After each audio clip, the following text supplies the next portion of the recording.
Hello ഷൻ, ഇന്ന് നമ്മൾ പോകുന്നത് ഞാൻ ഏറ്റവും കൂടുതൽ ഡ്രീം ചെയ്തിട്ടുള്ള ഒരു കൺട്രിയിലേക്കാണ്. So welcome all to my Switzerland diaries. Interlaken ഓസ്റ്റിലേക്കാണ് നമ്മൾ ആദ്യം വന്നിറങ്ങിയത്. അവിടുന്ന് നേരെ ഗ്രിൻഡൽ വാൾഡിലേക്ക് ടിക്കറ്റ് എടുത്തു. വിന്ററിലെ ജേർണി ആയതുകൊണ്ട് തന്നെ ആൽപ്സ് എക്സ്പ്ലോർ ചെയ്യാന്നുള്ളതായിരുന്നു ഞങ്ങളുടെ മെയിൻ ലക്ഷ്യം. ഞങ്ങളെ കൊണ്ട് പറ്റുന്നത്ര ആൽപ്സിന്റെ ടോപ്പിലേക്ക് പോകാന്നുള്ളതാണ് നമ്മുടെ ഇന്നത്തെ പ്ലാൻ. ബ്രേക്ക്ഫാസ്റ്റ് ആയിട്ട് ഞങ്ങൾ ഒരു ഗ്രിൽഡ് വുർസ്റ്റും ബ്രെഡും ആണ് കഴിച്ചത്. ഗ്രിൻഡൽ വാൾഡിൽ നിന്ന് നമ്മൾ കേബിൾ കാർ ബുക്ക് ചെയ്തു. നേരെ ഫസ്റ്റ് ക്ലിഫിലേക്കാണ് പോകുന്നത്. മുകളിലേക്ക് പോകും തോറും ഈ ആൽപ്സിന്റെ ഒരു ബ്യൂട്ടി എന്ന് പറയുന്നത് ജസ്റ്റ് ഒരു 1/4 മണിക്കൂർ എടുത്ത് നമ്മൾ നേരെ മുകളിലേക്ക് എത്താൻ വേണ്ടിയിട്ട്.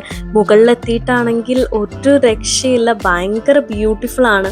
ബ്യൂട്ടിഫുൾ മാത്രമല്ല, നമുക്ക് ആരെയും അങ്ങോട്ടും ഇങ്ങോട്ടും കാണാൻ പറ്റാത്ത രീതിയിൽ കംപ്ലീറ്റ് മൂടി കിടക്കുമായിരുന്നു. ടോപ്പ് ഓഫ് അഡ്വഞ്ചർ എന്ന ടാഗിലൂടെയാണ് ഫസ്റ്റ് ക്ലിഫ് വാക്ക് അഡ്വർടൈസ്മെന്റ് ചെയ്തിരിക്കുന്നത്. അതിന്റെ മെയിൻ റീസൺ എന്ന് പറയുന്നത് നമ്മൾ ഈ കംപ്ലീറ്റ് മുകള് വരെ ഈ ഒരു കുഞ്ഞ് കമ്പി കൊണ്ടുണ്ടാക്കിയിട്ടുള്ള ഇതിൽ കൂടെയാണ് നടന്നു പോകുന്നത്. ഈ ക്ലിഫിലൂടെ നടക്കുമ്പോൾ നമുക്ക് കിട്ടുന്ന ഒരു അഡ്രനാൽ റഷും അതുപോലെ തന്നെ ഇതിന്റെ വ്യൂവും ഇതുകൊണ്ടാണ് ഇത് വളരെ ഫേമസ് ആയിട്ടുള്ളത്. അൺഫോർച്ചുനേറ്റ്ലി നമുക്കൊരു കംപ്ലീറ്റ് വ്യൂ കിട്ടിയില്ല, കാരണം നന്നായിട്ട് മൂടൽമഞ്ഞുണ്ടായിരുന്നു. ഭയങ്കര ഫ്രീസിങ് ആയിരുന്നു. അതുകൊണ്ട് തന്നെ ഞങ്ങൾ പെട്ടെന്ന് താഴോട്ടേക്ക് ഇറങ്ങി. പിന്നെ ഞങ്ങൾ നേരെ ഉണ്ടർസീനിലേക്കാണ് പോകുന്നത്. ഒരു 1 ഹവറിന്റെ അടുത്ത് ഞങ്ങൾ ഇവിടെ ചുമ്മാ സ്ട്രീറ്റ്സിലൂടെ നടന്നു. ഞങ്ങൾ ഫുഡ് കഴിക്കാൻ നേരെ ഒരു ഇന്ത്യൻ റെസ്റ്റോറന്റിലാണ് കയറിയത്. ചായയൊക്കെ കുടിച്ച് കുറച്ച് ഫോട്ടോസ് ഒക്കെ എടുത്ത് ഞങ്ങൾ നേരെ ഹോട്ടലിലേക്ക് പോകും. അങ്ങനെ ചെക്കിനൊക്കെ ചെയ്ത് റൂമിലേക്ക് കയറി. വീഡിയോ ഇഷ്ടപ്പെട്ടാൽ ലൈക്ക് ചെയ്യുക. Bye bye guys.